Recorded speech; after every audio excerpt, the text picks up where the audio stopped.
Ingħalaq b'mod uffiċjali smieħ fuq livell ta' kumitati għal ħatra ta' kummissarju ġdid fl-laqgħa li saret il-ħamis bejn il-kapijiet tal-partiti politiċi kollha rappreżentati fil-Parlament Ewropew kien deċiż li l-istadju li jmiss, jiġifieri l-vot tal-Parlament Ewropew fuq il-ħatra ta' Tonio Borg ser isir nhar l-Erbgħa 21 ta' Novembru f'nofsinhar.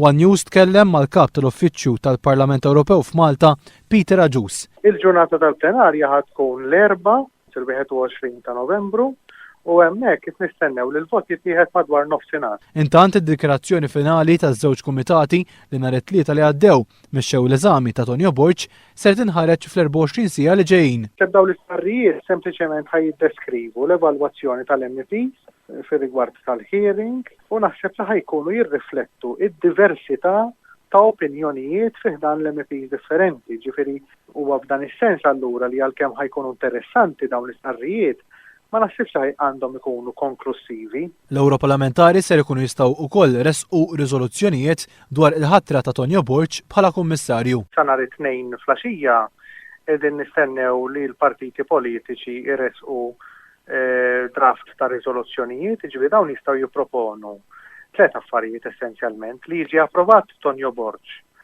li ma jiġix approvat Tonio Borg, jew li jiġi approvat imma jkun hemm jista' jkun bħalma jgħidu ċerta gruppi politiċi bidla fil-portafol tiegħu.